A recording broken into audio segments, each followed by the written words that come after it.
அனைவருக்கும் வணக்கம். இன்றைய பொழுது 12ஆம் வகுப்புக்குரிய இயல் 4 இலக்கணம் பால் இயற்ற பழகலாம். ஒரு கவிதை எவ்வாறு இயற்றப்பட வேண்டும் என்பதற்கான ஒரு செய்தியானது இந்த பகுதியில் சொல்லப்படுகிறது. பா என்கிற சொல்லுக்கு பாட்டு, கவிதை, தூக்கு என்கிற பல பொருள் இருக்கிறது. ஆக அந்த பாவை நாம் சிறப்பாக ஏற்ற முடியும்.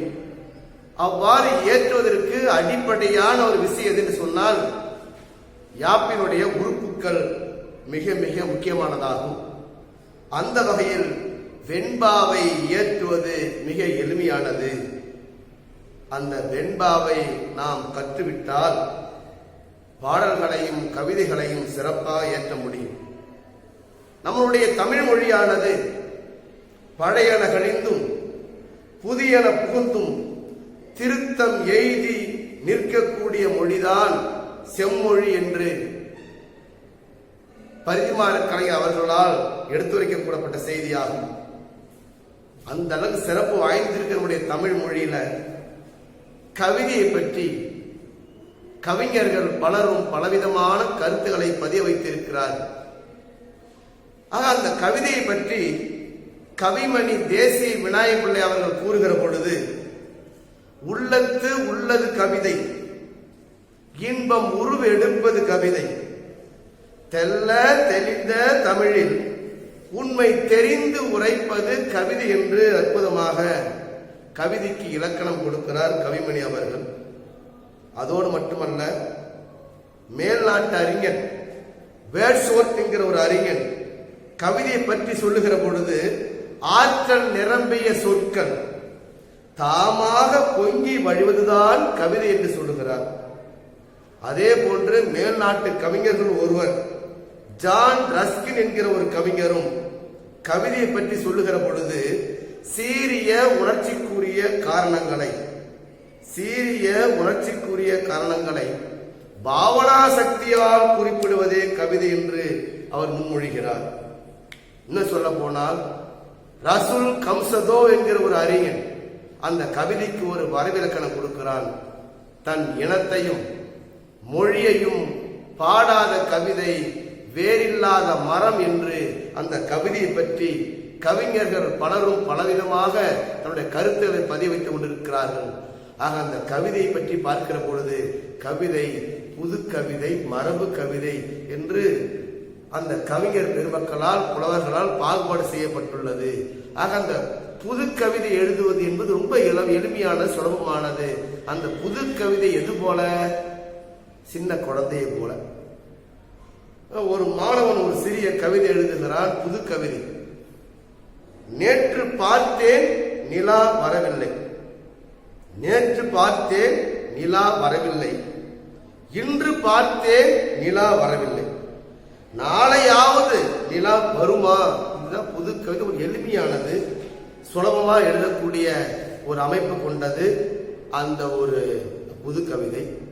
இன்னும் சில பேர் சொல்லுவாங்க, துளிப்பா, துளின்னா சிறிதுன்னு அர்த்தம்.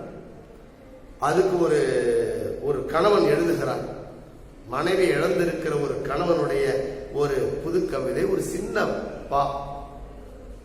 மனைவியை இழந்ததால் கணவன் கட்டிய வெள்ளப்புடவை தாஜ்மஹால் என்று புது கவிதையை பற்றி பல பேரும் பல விதமாக அவருடைய கவிதைகளை படைத்து வந்தாலும், அந்த கவிதைகளை ஏற்ற அடிப்படையான விஷயம் யாப்பினுடைய உறுப்புகள். எழுத்து, அசை, சீர், தலை, அடி, தொடை என்கிற அந்த 6 உறுப்புகளை முறைப்படி கற்றால் மட்டுமே பா என்று சொல்லுகிற வெண்பாவை நாம் சிறப்பாக ஏற்ற முடியும். அந்த காலத்தில், சங்கம் மருவிய காலத்தில் ஏராளமான நீதி நூல்கள் ஏற்றப்பட்டது. எல்லாமே வெண்பாவால் தான் ஏற்றப்பட்டது. அப்ப வெண்பாவால் ஏற்றப்பட்ட நீதி நூல்கள் என்று சொல்லுகிற பொழுது திருக்குறளை சொல்லுகலாம், நாலடியார், மூதுரை போன்ற நூல்களை நாம் எடுத்துக்காட்டாக எடுத்துக் கொள்ளலாம். ஏன் சங்ககால புலவர்கள் எல்லாம் வெண்பாவால் ஏற்றினார்கள். வெண்பாவில் செப்பலோசை கொண்டது. ஆக அந்த எளிமையாக நாம் சொல்வதை போல, உரையாடல் செய்வதை போல அந்த பா முறை இருப்பதனால் வெண்பா முறையில் கவிதைகளை, பாடல்களை எழுதுவதற்கான ஒரு சூழல் ஏற்படுகிறது. இன்னும் சொல்ல போனால் சொல்வது போன்று அமையக்கூடியது இந்த வெண்பா வகை. அறிவுரை கூறுவதை போலவே இருப்பதனால் வெண்பாவை எல்லோராலும் விரும்பி அந்த வெண்பா முறையில கவிதைகளை படைத்து வந்தார்கள். மற்ற வெண்பாவை விட, குறிப்பா சொல்ல போனா மற்ற வெண்பாவை விட வெண்பாவுக்கு அதிக கட்டுக்கோப்பு என்று சொன்னால் ஒரு வரையறை. அதான் யாப்பினுடைய உறுப்புன்னு சொல்லுகிற ஆர்வம். முதல்ல எழுத்தா இருக்கும். எழுத்து, அடுத்தது அசை, அசீர், தொடை, அடி. எப்படி ஒரு வரையறை கொண்டிருக்கக்கூடியதான் ஒரு சிறந்த ஒரு புலவன் ஒரு கவிதையும் ஒரு செய்யுளையும் ஒரு பாவை ஏற்ற முடியும். அந்த வகையில் தான் வெண்பாவுக்கு வன்பா என்கிற பெயரும் உண்டு. ஆனால் வெண்பா ஏற்றுவது என்பது சுலபமான வேலை அல்ல. ஆனால் முயற்சித்தால் முடியும். ஆகையினால் அன்பிற்குரிய மாணவ செல்வங்களே, பா ஏற்ற பழகலாம் என்கிற தலைப்பில் நாம் அடுத்து பார்க்கக்கூடியது வெண்பாவினுடைய வகை பற்றி பார்க்க போகிறோம். பாடப்பகுதி செல்கிற பொழுது பாவினுடைய வகையில் மொத்தம் 4 என்று வரையறுக்கப்பட்டுள்ளது. பா வகை 4: வெண்பா, ஆசிரியப்பா, கலிப்பா, வஞ்சிப்பா. அந்த பாவுடைய ஓசை, இதில் நமக்கு ஒரு மதிப்பீடு நாங்கள் கேட்கக்கூடிய பகுதி. வெண்பாவுக்குரிய ஓசை செப்பல் ஓசை. இந்த செப்பல் ஓசை என்பது நம்ம இயல்பாக பேசுவதை போல உரையாடலை வெளிப்படுத்துவது போன்று அமையக்கூடியது. செப்பம்னா செப்புதல். அப்ப பேசுவதை போன்று இருப்பதனால் செப்பல் ஓசை. ஆசிரியப்பா என்பது அகவல் ஓசை. மேடையில் பேசக்கூடிய பேச்சாளர்களுடைய பேச்சு எவ்வாறு இருக்கும் என்று சொன்னால் அகவல் ஓசை போன்ற. அகவல்னா சொல்லுதல். மேடையில பேசக்கூடிய பேச்சாளருடைய பேச்சதான் அகவல் ஓசை சொல்லுவார்கள்.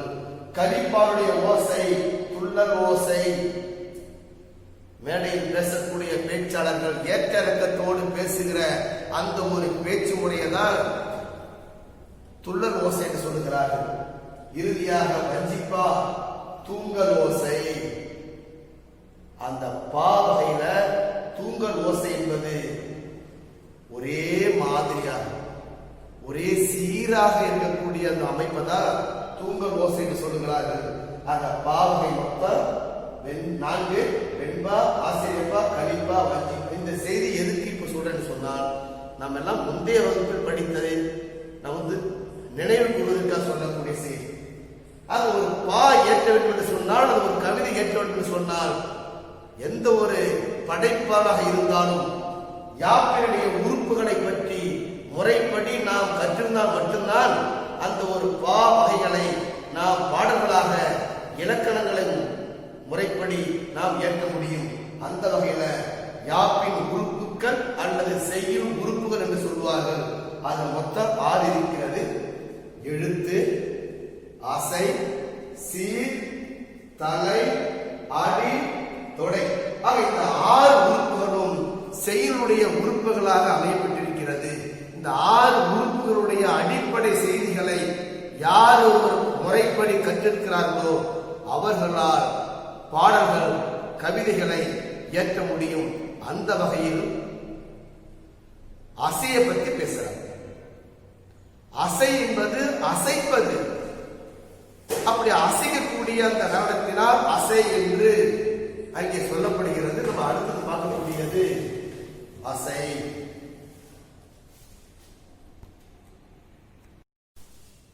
அடுத்தது அசை. அசைப்பதனால் அசை என்று சொல்லுகிறோம். அந்த அசையில் 2 வகை இருக்கிறது. ஒன்று நேரசை, மற்றொன்று நிறையசை. அப்ப அந்த அசையை பற்றி நாம் முறைப்படி தெரிந்தால் மட்டும்தான் வெண்பாவினை பிழை இல்லாமல் எழுத முடியும். நம்ம 9th 10th அழகிடங்கிற பகுதியில் படிச்சிருப்போம். நேரசை நிறையசையுடைய விளக்கம். அப்ப நேரசை எவ்வாறு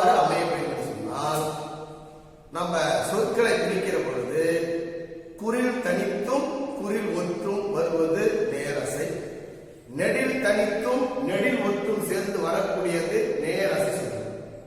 அதே நிறைய சேர்த்து சொன்னால் இரு குறில் இணைந்தும் இரு குறில் இணைந்து ஒன்றும் குறில் நெடில் வருகிற பொழுது குறில் தனியாகவும் நெடில் தனியாகவும் நம்ம மனசு கொள்ள வேண்டும், பிரித்து கொள்ள வேண்டும்.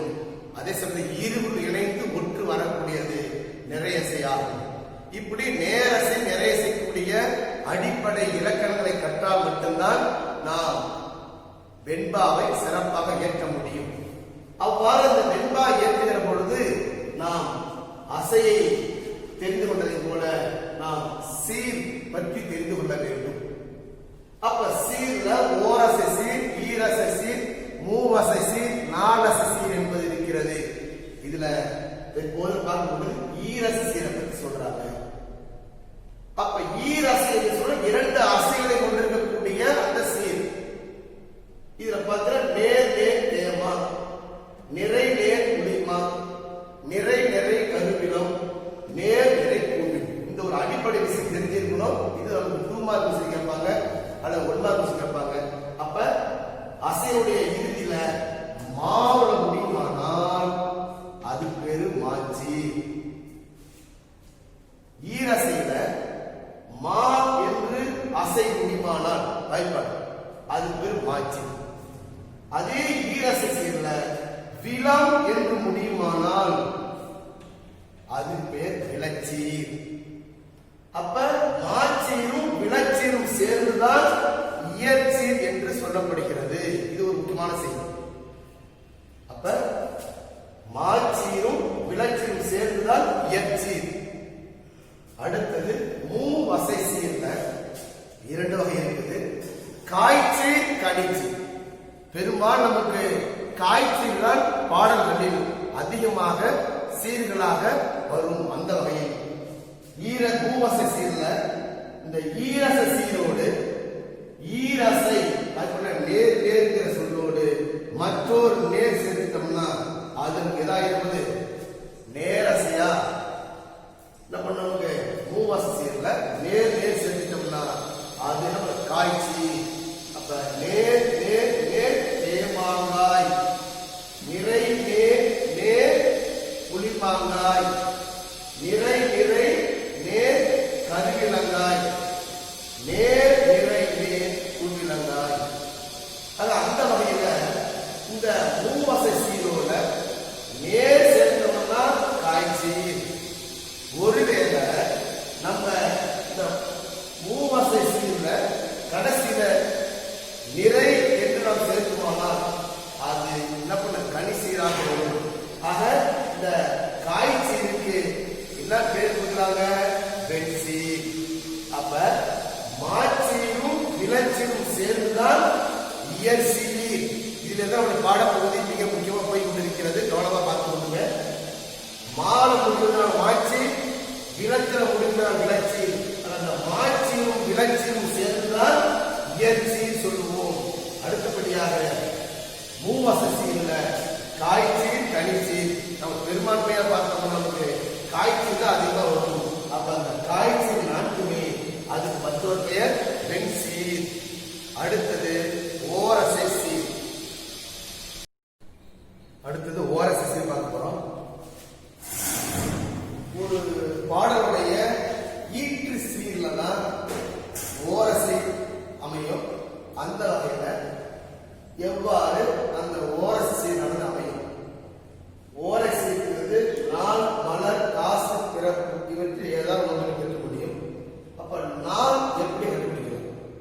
நம்ம தேமா, புளிமா, கருவிலம், குவிலம் கண்டுபிடிப்பதற்கு ஈரசை சீர் வாய்ப்பாடு தெரிஞ்சா போதும். அதுக்கு முன்னால நேரசீனா நிறைசீனா அதனுடைய அடிப்படை இலக்கணம் தெரிஞ்சிருக்கணும். அது தெரிஞ்சிருந்தா மட்டும்தான் நேர் நிறை பிடிக்க முடியும். அப்ப ஈரசை, மூவசை முடிஞ்சு, நாலசை முடிஞ்சு, ஓரசைங்கிறது கடைசி சொல்லு ஓரசை முடி. அப்ப நான் எப்படி கண்டுபிடிக்கிறது? அந்த கடைசி சொல்ல பார்க்கிறோம், அதனுடைய சீரை பார்க்கிறோம். ஒன்று குறில் ஒத்து வரலாம் அல்லது நெடில் ஒத்து வரலாம். அல்லது குறில் மட்டும் தனித்து வருவதற்கான வாய்ப்பு அல்ல, நெடில் மட்டும் தனித்து வர வாய்ப்பு அல்ல. ஒன்று வந்தால் குறில் ஒன்று அல்லது நெடில் ஒன்று. இந்த உதாரணத்தை சொல்ற வா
குசுடுங்கிற 6 இடத்துல ஏதாவது ஒரு சொல் வந்து நேர் வந்ததுன்னா அதுக்கு பேர் தான் காசு. அதே போல நிறைவு வருமானால் அது பிறப்பு. அப்ப நிறைவு அறிவு.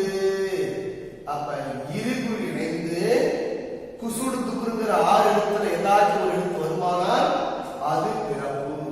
இப்படி ஓரசில நான் மலர் காசு பிறப்பு இதெல்லாம் தெரிஞ்சிருந்தால் மட்டும்தான் நம்ம எங்க போலாம், தலை என்கிற முறைகிட்ட போலாம்.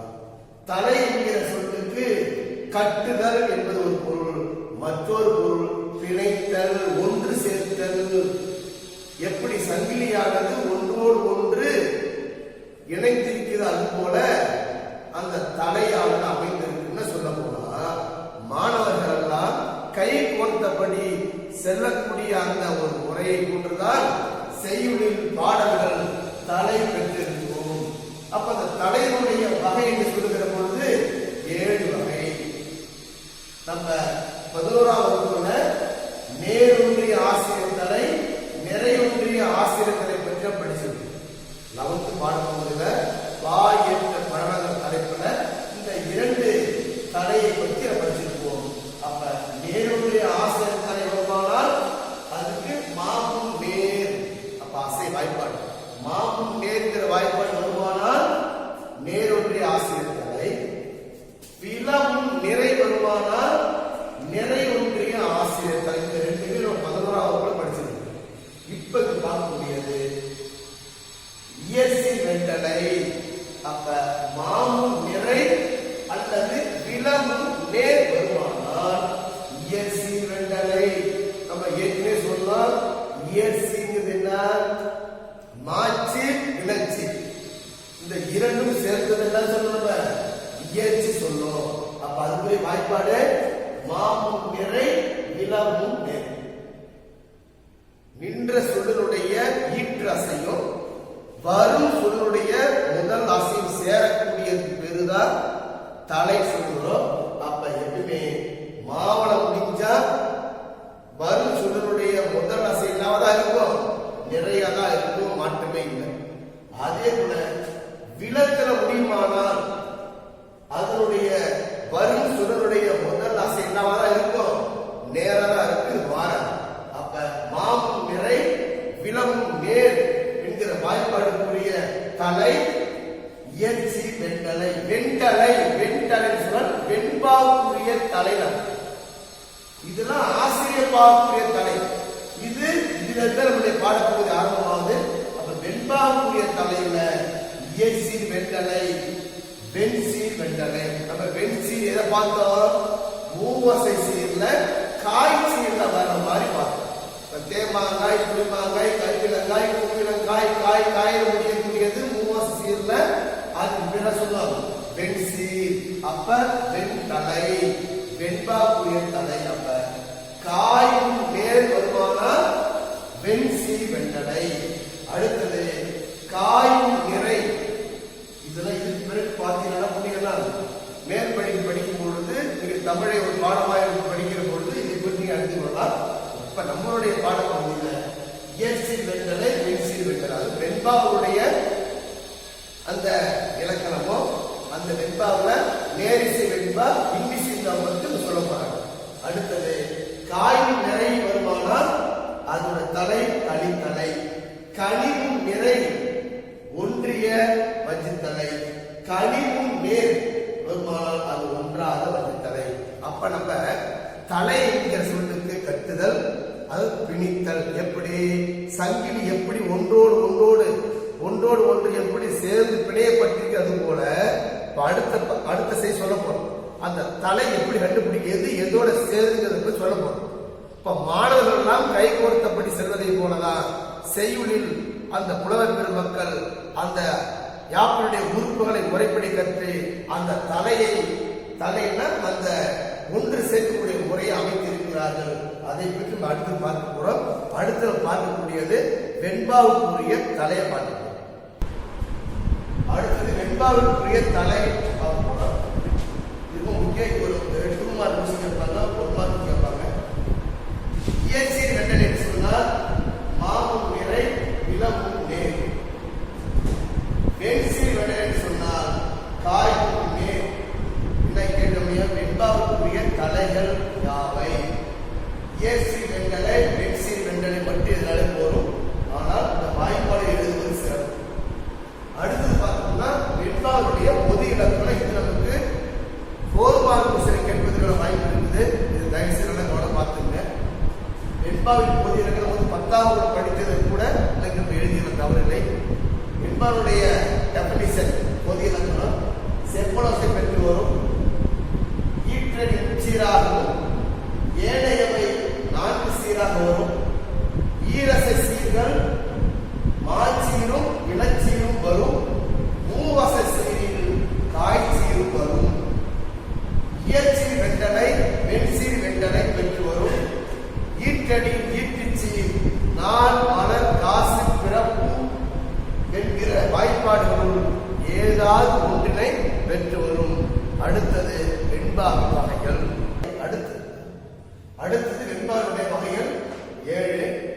அதுல பாத்தீங்கன்னா குறள் வெண்பா, நேரிசை வெண்பா, இன்னிசை வெண்பா, நேரிசை சிந்தியல் வெண்பா, இன்னிசை சிந்தியல் வெண்பா, பகரோடை வெண்பா, களி வெண்பா. இது நமக்கு 2 மார்க் கேட்க வாய்ப்பு இருக்கிறது. அப்ப வெண்பாவுடைய வகைகள் 7 இருந்தாலும் ஒவ்வொரு வெண்பாவும் எத்தனை அடிகளை கொண்டிருக்கிறது அது செய்தி. 2 அடியில் முடியக்கூடிய வெண்பா குறள் வெண்பா, 4 அடிகளை பெற்று வரக்கூடிய நேரிசை வெண்பா, 4 அடிகளை கொண்டு முடியக்கூடிய இன்னிசை வெண்பா, 3 அடிகளை கொண்டது நேர் சிந்தியல் வெண்பா, 3 அடிகளை உடையது இன்னிசை சிந்தியல் வெண்பா, 4 அடி முதலாக 12 அடி வரை பாடக்கூடிய ஒரு வெண்பா பகருடைய வெண்பா, 13 அடி அல்லது 13 அடிக்கு மேல் அது புலவருடைய திறனை பொறுத்தமையும். ஆக அந்த 13 அடிகளுக்கு மேல் அமையக்கூடிய வெண்பா களி வெண்பா. வெண்பாவுடைய வகை தெரிஞ்சிருக்கணும், அதனுடைய அடி தெரிஞ்சிருக்கணும். அடுத்து பார்த்தோம்னா குறள் வெண்பா எவ்வாறு அமையும்? ஒரு குறள் வெண்பா என்று சொன்னால் பாடலுடைய அடி எப்படி அமையும்? குறள் வெண்பாங்கிறது 2 அடிகளை கொண்டிருக்கும். ஆனா குறிப்பா முதல் அடியில 4 சீர் இருக்கும், 2வது அடியில 3 சீர் இருக்கும். எடுத்துக்காட்டு பார்த்தோம்னா திருக்குறள் எடுத்துக்கணும், அது சார்ந்து பார்த்துப்போம். அப்படி முதல் அடியில 4 சீரும் 2ஆம் அடியில 3 சீரும் வரக்கூடியதுதான் குறள் வெண்பாவுடைய அமைப்பு. அவ்வாறு வருகிற பொழுது ஒரு விகற்பம் இரு விகற்பம் சொல்லுவாங்க. என்னங்க விகற்பம்னா பாடல்ல ஒரே எதுகிலையும் பாடல்கள் அமையும், சில சமயத்துல 2 எதுகிலையும் பாடல் அமையும். அடுத்து கொடுத்து போறோம். அப்ப ஒரு விகற்பம் குறள் வெண்பா, இரு விகற்ப குறள் வெண்பா சொல்லுவாங்க. அப்ப ஒரே எதுகிலையும் பாடல் அமையும். ஒரே எதுனாக்கா முதல் அடியில் இருக்கக்கூடிய முதல் சொல்ல 2வது எழுத்தும், 2வது அடியுடைய முதல் சொல்ல இருக்கிற அந்த 2வது எழுத்து ஒரே மாதிரியா எதுகை இருந்தா அதுக்கு தான் ஒரே எதுகை. அதான் ஒரு விகற்பம் சொல்லுவோம். சில சமயத்தில் முதல் அடியில் இருக்கிற முதல் சொல் 2வது எழுத்து ஒன்றாகவோ, 2வது அடியில் இருக்கக்கூடிய 2வது எழுத்தினுடைய வடி வேறாக இருக்கும்போதுதான் 2 எதுகைகளை சொல்லுவோம். அப்ப இதுக்குரிய எடுத்துக்காட்டு இப்போ பார்த்தோம். குறள் வெண்பா எவ்வாறு அமையும் சொல்லுவோம்னால் முதல் அடியில 4 சீரும் 2ஆம் அடியில 3 சீர் அமையக்கூடியது சொல்லுவோம் குறள் வெண்பா. ஆக அந்த குறள் வெண்பாவில் பாடல் 2 வகையில் அமையும். ஒன்று ஒரே எதிரில் அமையக்கூடிய பாடலும் இருக்கிறது, 2 எதிர்களை கொண்டுள்ள பாடல் இருக்கிறது. உதாரணத்துக்கு பார்ப்போம்னால் இதுல 7 சீர். நம்ம இப்ப இலக்கிய பாராட்டுல எதிரி மோனை கண்டுபிடிப்பதை போன்றுதான் நம்ம எதிரி பார்க்க போறோம். பாருங்க, ஒரே எதிரிக்கு உள்ள ஒரு பாடல் நிறைமொழி மாந்த பெருமை நிலத்து மறைமொழி காட்டிவிடும். இதுல பாருங்க, ஒரே எதிரிக்குதுன்னா நிறைமொழி என்ன நிறை, அடுத்த அடியில 2வது எழுத்து பார்த்தோம்னா மறை.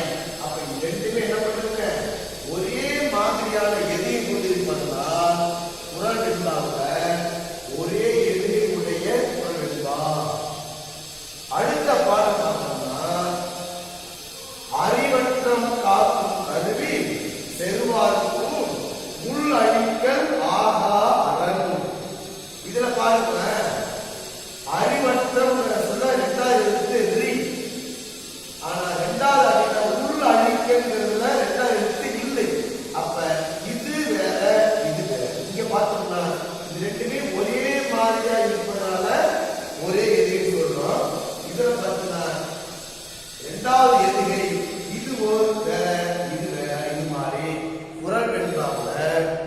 எழுதுகிற பொழுது ஒரே வகையாக இருக்கக்கூடிய எதுகையும் அமையும், இரு வேறு வகையான எதுகை சொற்களும் அமையக்கூடிய ஒரு நிலை ஏற்படும்.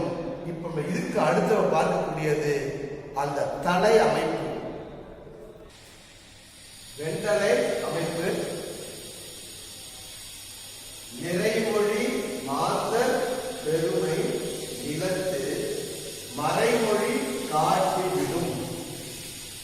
வெண்பா எழுத வேண்டும் சொன்னால் யாப்பினுடைய உறுப்புகள் அடிப்படையாக தெரிஞ்சிருக்கணும். அசை, நேரசை, நிறையசை பற்றி முழுமையாக தெரிஞ்சிருக்கணும். சீர், ஓரசை சீர், ஈரசை சீர், மூவசை சீர் தான் பெரும்பான்மையா பயன்படும். அந்த வகையில நாம் அறிந்து கொண்டால் இப்ப நம்ம வெண்பாவுக்குரிய தலை, வெண்தலை சொன்னால் வெண்பாவுக்குரிய தலை எவ்வாறு அமையும் இதை நாம் அறிந்து கொண்டால் எழுத முடியும், பாடம் எழுத முடியும். இப்ப பாருங்க, நம்ம அசை பிரிக்கிற நிறைமொழி, நிறைமொழி, நிறை. அப்ப குறியீடு சேர்ந்து வந்தால் நிறை, இருப்பு இணைந்து வந்தால் நிறை. அப்ப நிறை நிறை வாய்ப்படுனா கருதுலாம். அடுத்து மாந்தர், மாந்தர் நெடில் ஒற்று நேர், குறில் ஒற்று நேர், நேர் நேர் தேமா. அடுத்து பெருமை, பெருமை இருப்பில் இணைந்து வந்தால் நிறை, மைகள் நெடில் எடுத்து நெடில் மட்டும் தனித்து வந்தால் நேர். அப்ப நிறை நேர் புளிமா. நிலத்து, நிலத்து இருப்பில் இணைந்து ஒன்று நிறை, குறில் தனித்து வந்திருப்பதனால் நேர். அப்ப நிறை நேர் புளிமா. இங்க பாருங்க, மறைமொழி, மறை குறிநெடில் வருவதனால நிறை, மொழி இருப்பில் இணைந்து வருவதனால் நிறை. காட்டி நெடில் ஒன்று நேர், குறில் தனித்து நேர். அப்ப நேர் நிறை கூறிலம், நிறை நிறை கருவி. கடைசியாக வரக்கூடிய சொன்னா ஓரசியர் விடும், இருப்பில் இணைந்து ஒன்று வருவதனால் நிறை. விட சொன்னால் நான் எப்படி கண்டுபிடிக்கலாம்? குறில் ஒன்று வந்தால் நான், அது நேர். அல்லது நெடில் ஒன்று வந்தாலும் அது நேர், அது நான். ஆனா என்ன பண்ணுது? இருப்பில் இணைந்து ஒன்று வந்திருப்பதனால் நிறை மலர். இப்ப நம்ம என்ன பண்ணிட்டோம்? அசை பிரிச்சாச்சு. இப்ப நம்ம என்ன கண்டுபிடிக்க போறோம்? தலை கண்டுபிடிக்க போறோம். தலைங்கிற சொல்லுக்கு என்ன பொருள்? ஒன்று சேர்த்தல், அதான் சொன்னாங்க பிணித்தல் அல்லது கட்டுதல்.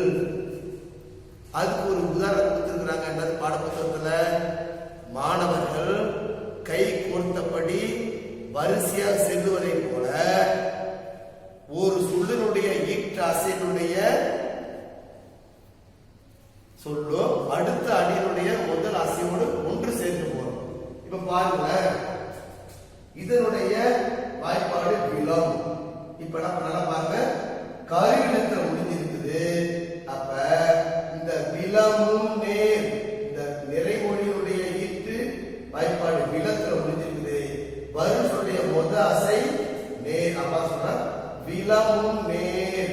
எப்படிங்களா வாய்ப்பாடு பாருங்க, விலமும் நேர் வந்துதான் இயற்சி வெண்டலை. அப்ப வெண்பாவுடைய தலை எவ்வாறு ஒன்று சேர்க்கப்படும்? நின்ற சொல்லுடைய ஈட்டசையும் வரும் சொல்லுடைய முதல் அசையும் சேர்வதுதான் தலை. அப்ப கருவிலம், விலமும் நேர் இயற்சி வெண்டலை. இப்ப இங்க பாருங்க, மாமும் நிறை, இரண்டாவது மாமும் நிறை இயற்சி வெண்டலை. அதே போல மாமும் நிறை இயற்சி வெண்டலை. இப்ப இதையும் இது சேர்க்கும். அப்ப என்ன பண்றது? மாமுடிதான் மாமும் நிறை. அப்ப மாமும் நிறை வந்தது இயற்சி வெண்டலை. இப்ப இங்க பாருங்க, கருவிலம் விலமும் நேர் வந்தாலும் இயற்சி வெண்டலை. இப்ப நேர் நேர் காட்டி, அப்ப தேமா, மாமும் நிறை. மாமும் நிறை வந்ததுன்னா என்ன சொல்லணும்? இயற்சி வெண்டலை. கடைசியாக ஓரசியர் வரக்கூடியது நாள், மலர், காசு, பிறப்பு இவற்றில் ஏதோ ஒன்று முடியும். ஆக இந்த பாடல் நிறையில வந்திருப்பதனால் மலர். அப்ப வெண்டலை அமைப்பு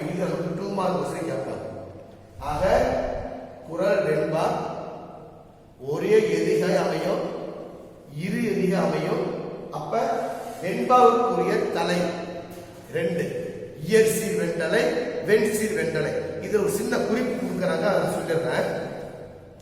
இது மாதிரி நம்ம என்ன பண்ணுவோம், தலை வெட்டும் போது என்ன தலைனா நின்ற சொல்லுடைய ஈற்று அசையும் வரு சொல்லுடைய முதல் அசையும் சேருகிற அந்த அமைப்புக்கு பேரா சொன்னார் தலை. அதுல செய்தி கொடுக்குறான் பாருங்க. முதற் சீர் மாச்சீர் என்றால் வரும் சீரின் முதல் அசை நிறையாக இருக்க வேண்டும். என்ன சொன்னாங்க, மா முன் நிறை. அதான் சொல்லுவாங்க நின்ற சொல்லுடைய ஈட்டசை என்ன பண்றது, மாவ முடியுமானால் வரும் சொல்லுடைய முதல் அசை என்னதான் இருக்கும், நிறை. அதான் சொல்றாங்க முதல் சீர் மாச்சீர் என்றால் வரும் சீரின் முதல் அசை நிறையாக இருக்க வேண்டும். முதற்சீர் விளைச்சீர் அல்லது காய்ச்சீர் என்றால் வரும் சீர் முதல் அசை நேர் என்பதாகும். பாருங்க, விளம்பும் நேர், இதுதான் சொல்றாங்க. வரும் சீரின் முதல் அசை மட்டுமே கவனத்தில் கொள்ள வேண்டும். அப்ப என்ன சொல்றாங்க, என்ற சொல்லுடைய ஈற்று அசையும் வரும் சொல்லுடைய முதல் அசை மட்டும்தான் நம்ம என்ன பண்ணிக்கணும், கணக்கில் எடுத்துக்கணும். அப்படி எடுத்துக்கிட்டா மட்டும்தான் தலை பாடலுடைய அமைப்பு மாறாமல் இருக்கும். அந்த வகையில வெண்பா ஏற்றுகிற அந்த முறையை நாம் முறையாக நாம் கற்றுக்கொண்டால் பாடலை சிறப்பாக ஏற்ற முடியும். இறுதியாக நேரிசை வெண்பா பற்றி பார்க்கணும். அடுத்தது பாத்தீங்கன்னா நேரிசை வெண்பாவுடைய பொது இலக்கணம். முன்னாடி பார்த்தா வெண்பாவுடைய பொது இலக்கணம் பார்த்தோம். அடுத்தது இப்ப நேரிசை வெண்பாவுடைய பொது இலக்கணம். இப்ப நேரிசை பொது இலக்கணத்தை நம்ம தெளிவாக தெரிந்து கொண்டால்தான் அந்த நேரிசை வெண்பாவை நம்ம என்ன செய்ய முடியும், ஏற்க முடியும். நேரிசை வெண்பாவானது 4 அடிகள் கொண்டு ஒரு பாடல் என்று சொன்னால் 4 வரிகளை கொண்டு முடிந்தது முதல் வரி. அந்த 4 அடி உள்ள ஒரு நேரிசை வெண்பா பாடல்ல 2ஆம் அடியின் இறுதியில் தனி சொல் வரும். இங்க உதாரணம் கொடுத்துக்கிறோம், மறுபடியும் பார்க்கணும். அப்புறம் பாத்தீங்கன்னா முதல் 2 அடி ஒரு எதிரியாகவும் கடைசி 2 அடி ஒரு எதிரியாக வரும்.